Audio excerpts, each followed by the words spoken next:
Friends, तो आज है हमारा चैलेंज डे नंबर 13, जो कि 50 डे का हमने चैलेंज किया है फॉर UTPCS 2025 प्री के लिए, है ना।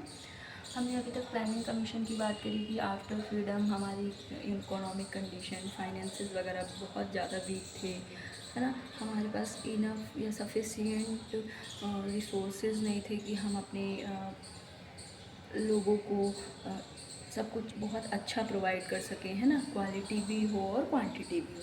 तो उसके लिए हमें प्लानिंग कमीशन को इस्टेब्लिश करा और वो 12 टोटल हुआ हमारा प्लानिंग कमीशन, जिसमें 1 बाय 1 हमने टारगेट किया। सबसे पहले एग्रीकल्चर, फिर हमने इंडस्ट्री, है ना, फिर सफिशिएंट ग्रोथ, इंक्लूसिव ग्रोथ हो, सस्टेनेबल ग्रोथ हो, है ना, सबका साथ सबका विकास।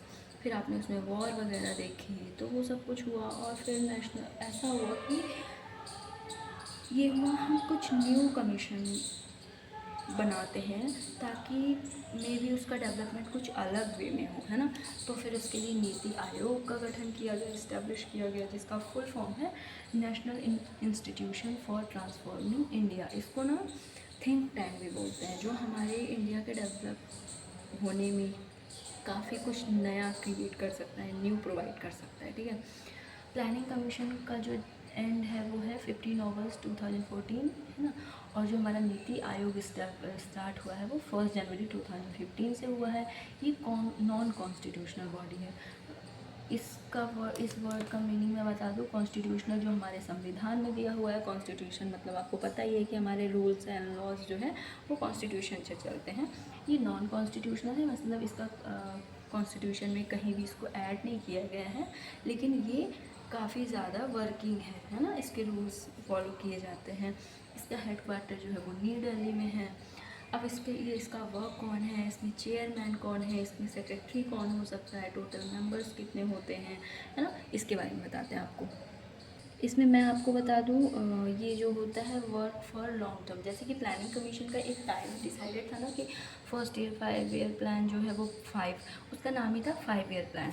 ये जो नीति आयोग किया गया ना, इसको हमने 15 ईयर के लिए फ़िलहाल किया है। अगर ये बहुत अच्छा वर्क करेगा तो इसे हम कंटिन्यू करेंगे, है ना, क्योंकि हम न्यू कुछ ट्राई कर रहे हैं। तो उसमें होता है ना, अगर वो अच्छा हमें आउटपुट देगा तो हम उसे यूज़ करेंगे, अदरवाइज़ फिर और कुछ और सोचेंगे। चेयरमैन जो होते हैं उसके कौन होते हैं, प्राइम मिनिस्टर ऑफ इंडिया। तो जिस टाइम ये इस्टेब्लिश हुआ ना, उस टाइम भी हमारे नरेंद्र मोदी थे PM, तो यही थे हमारे चेयरमैन, है ना, नरेंद्र मोदी। और प्रेजेंट में भी हमारे PM जो है यही है, ठीक है। तो फर्स्ट भी यही थे, और अभी फ़िलहाल प्रेजेंट में जो चल रहे हैं, जो भी फ्रेंड्स प्रेजेंट पे जब भी आप पढ़ रहे होंगे उस टाइम पे आप देख लेना कि आपके PM कौन है, और वही हमारे चेयरमैन होंगे नीति आयोग के।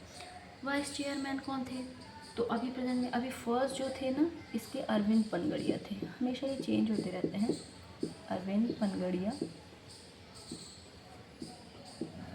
आप इसको करेंट से ऐड करेंगे, है ना, चेंज हो जाएंगे, क्योंकि अब मैं इससे आप खुद ऐड करिएगा, क्योंकि आप कब पढ़ रहे हैं यहाँ पे फिर वो फिल हो जाएगा।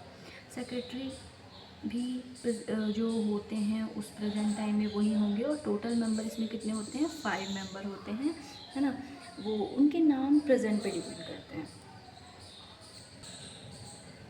तो इसके बाद फिर हमारा हम आते हैं फाइनेंस कमीशन में। ये हमारा फाइनेंस कमीशन जो है ये कॉन्स्टिट्यूशनल बॉडी है, एडवाइज़र है, मतलब ये कोई भी अगर रिकमेंडेशन दे रही है, आप सुनते होंगे कोई भी बजट आने से पहले जो है हमारा फाइनेंस कमीशन जो है वो रिकमेंडेशन करता है। तो ये जो होगी ना, जो भी इसकी रिकमेंडेशन वो एडवाइज़र होंगी, कंपलसरी नहीं होंगी कि आपको करना ही पड़ेगा, बट जनरली गवर्नमेंट इस चीज़ पे फोकस करती है कि हमारे फाइनेंस कमीशन ने क्या हमें रिकमेंड किया और हमें उस पर वर्क कितना ज़्यादा करना है ना। ये आर्टिकल 280 में ऐड है, ये आप याद रखिएगा। फाइनेंस कमीशन के बारे में पूछता है। इसका जो गठन है, मतलब इसका जो प्रेसिडेंट करते हैं फॉर 5 ईयर्स, इनका जो टाइमिंग होता है वो होता है फॉर 5 ईयर्स। ये क्या करता है, सेंटर और स्टेट के बीच में जो भी फाइनेंस है वो डिवाइड करता है। कैसे करता है इसको ना, जैसे हमारा हम इंडिया फ्रीडम जब हमारे इंडिया की हुई, तो हमारा क्या है, हम सेंटर और स्टेट हैं, है ना, हम लोकतांत्रिक हैं, है ना, संवैधानिक हैं। हम एक दूसरे को ऐसा नहीं है कि इंडिविजुअल सेंटर वर्क करेगा और स्टेट वर्क करेगा, दूसरे पे डिपेंड होंगे, लेकिन मोर पावर सेंटर पे होगी, बट स्टेट को भी इक्वली पावर ऑलमोस्ट दी जाती है, ताकि ऐसा ना हो कि सेंटर उस पर रूल करने लगे। क्योंकि हमारे यहाँ पार्टीज़ होती हैं, तो ऐसा ना हो कि अदर पार्टी सेंटर में हो तो वो स्टेट को यूज़ करने लगे, ठीक है। तो इस पे फाइनेंस को डिवाइड करना, इतना परसेंट आप इन स्टेट को दीजिए, और स्टेट पे भी ये फोकस होगा कि जो स्टेट ज़्यादा वीक हो उसे ज़्यादा फाइनेंस प्रोवाइड की जाए, है ना। अब इसमें फ़र्स्ट फाइनेंस कमीशन कब बना, कितने टाइमिंग तक है, मेंबर कौन कौन से होते हैं, ये हम आपको सब बताएंगे।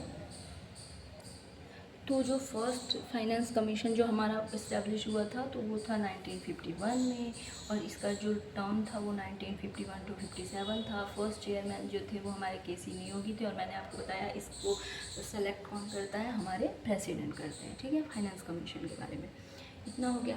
अब मैंने जैसे हमने प्लानिंग कमीशन के बारे में पढ़ा, मतलब आफ्टर फ्रीडम हमने कैसे रिवाइव किया अपनी इकोनॉमिक कंडीशन को, ठीक है।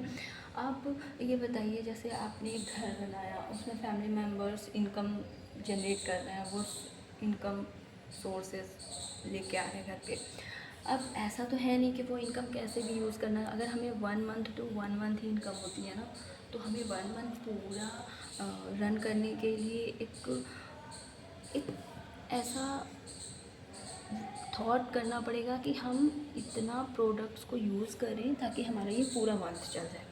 तो वैसे ही हमारा गवर्नमेंट भी तो है, जैसे आपके घर में कई सारे मेंबर्स हैं, बट कुछ लोग मिलके फाइनेंस डिवाइड करते हैं कि हमें किस चीज़ में कितना एलोकेट करना है, हमें किराने में कितना देना है, हमें स्कूल में कितना देना है, हमें ट्यूशन में कितना देना है। लेकिन अगर ऐसे ही बस यूज़ किए जा रहे हैं, एक्सपेंसेस किए जा रहे हैं, तो वो अच्छे से नहीं चलेगा।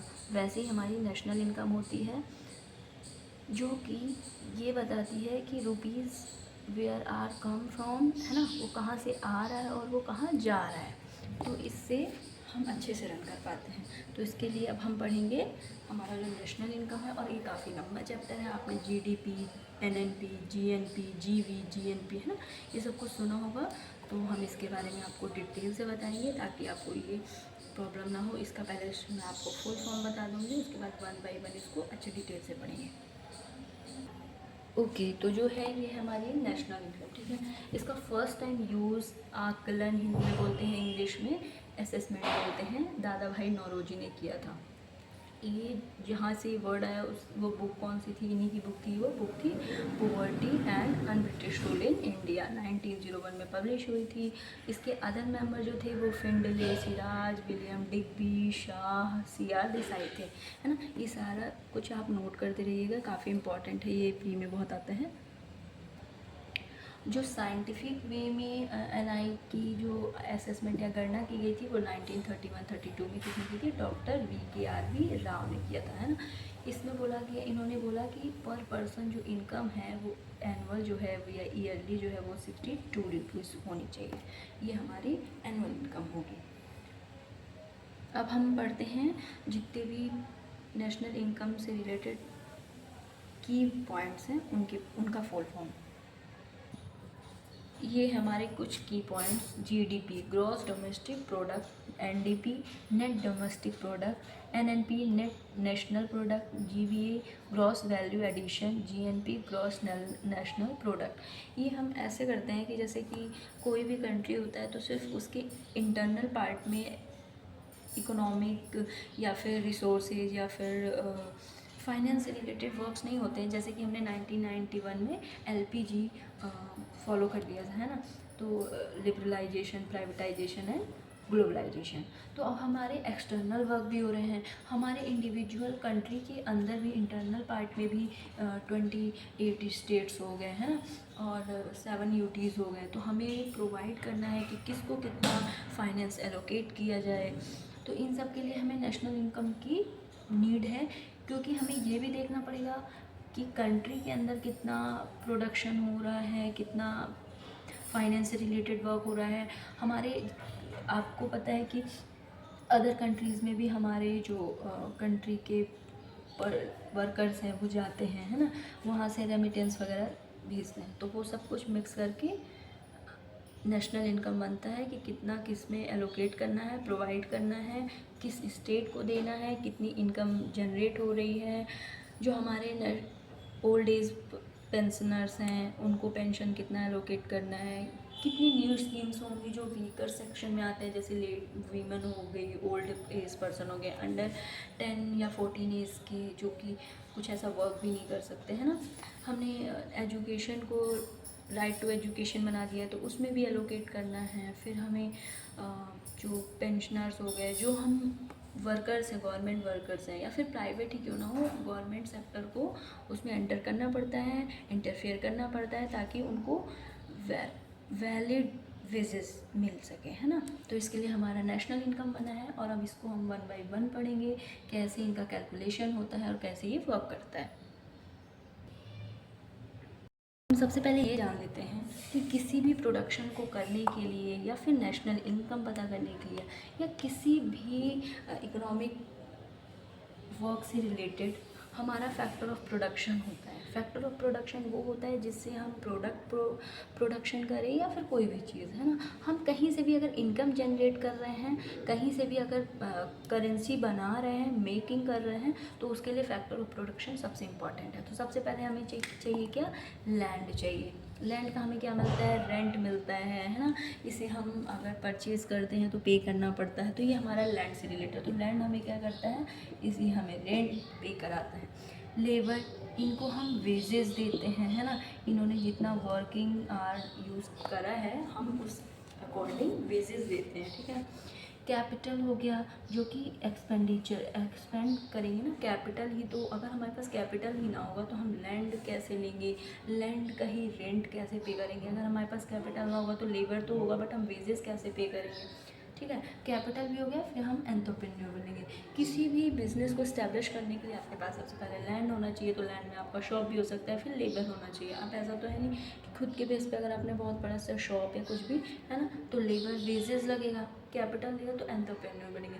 और इससे भी जो कैपिटल मेकिंग होगी वो वापस हमारी सेविंग्स में जाएगी और सेविंग्स से फिर वापस हम वो सारी चीज़ें फिर से रिवाइव करेंगे, है ना। तो कहीं ना कहीं ये एक सर्कल बनता है ना। और ये क्योंकि इनपुट्स है तभी तो आउटपुट आपको, है ना, रिसीव होता है।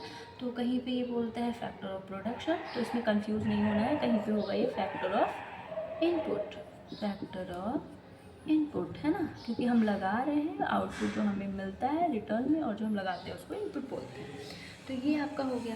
अब नेशनल इनकम, हमने जो जीडीपी, जीएनपी, एनडीपी, है ना, एनएनपी पढ़ा, उसके बारे में मैं आपको एक ही वीडियो में कंप्लीट बताऊंगी। सॉरी, आज ना बहुत ज़्यादा शोर हो रहा है तो डिस्टर्ब बहुत होगा, है ना। तो उसको हम अच्छे से पढ़ेंगे। तो आज के लिए इतना ही। नेक्स्ट क्लास में 14 डे जो चैलेंज होगा उसमें हम नेशनल इनकम पूरे पढ़ेंगे, जो भी मैंने आपको फुल फॉर्म वगैरह बताया था, है ना, डिटेल्स बताएंगे और मैं आपको वो कॉन्सेप्ट क्लियर करने की ट्राई करूँगी, ठीक है। Thank you for today.